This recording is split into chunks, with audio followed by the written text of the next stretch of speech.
Produced at Left Tech Studios.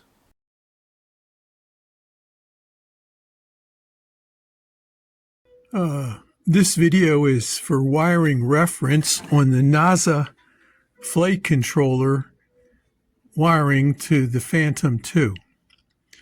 Okay, that's the general setup, and this is the front of the drone this way. I've already loosened this up from its glue. Now, this connector right here, and the markings on the top are M1, M2, M3, M4, and it's plugged into the bottom row, which I believe is the data row.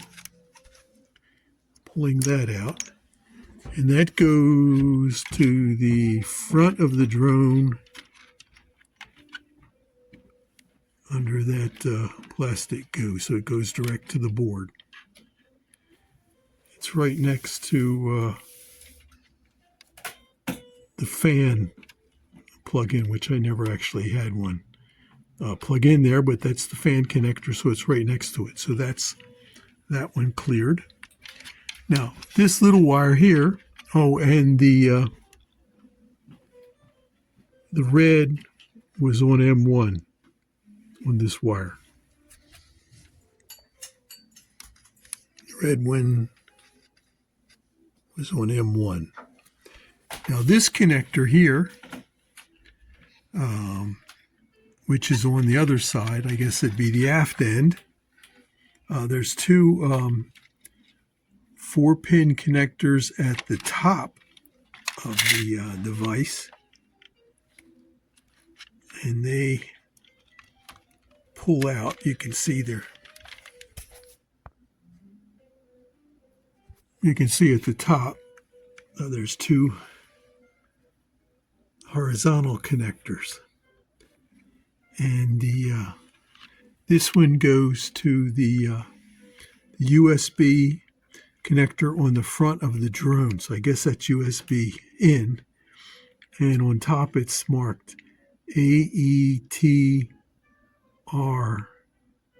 This is, I guess, airline, elevator, throttle, rudder, and whatever U is. Now the red was towards the was under the A.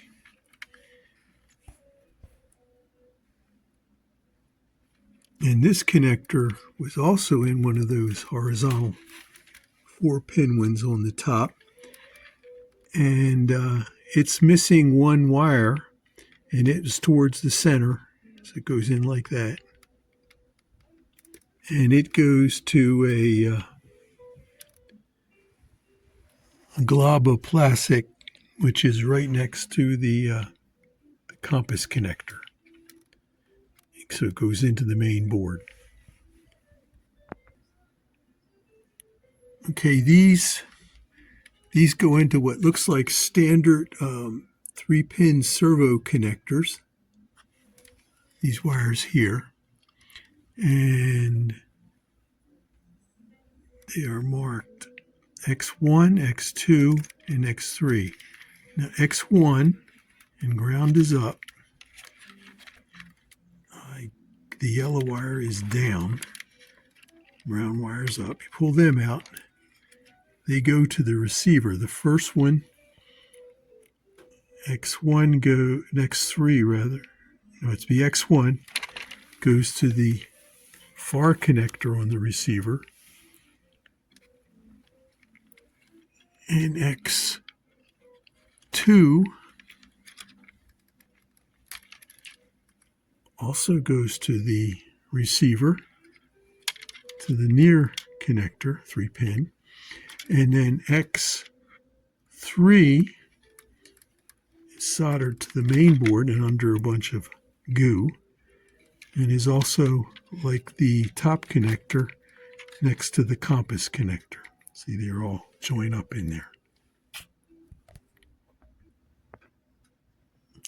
Another connector, I moved this wire from right there, and it goes down into the battery. It's connected to those two pins there. So that's off the motherboard now. All right, so that motherboard the motherboard, the main controller, and everything is now looks like it's it's free from the chassis.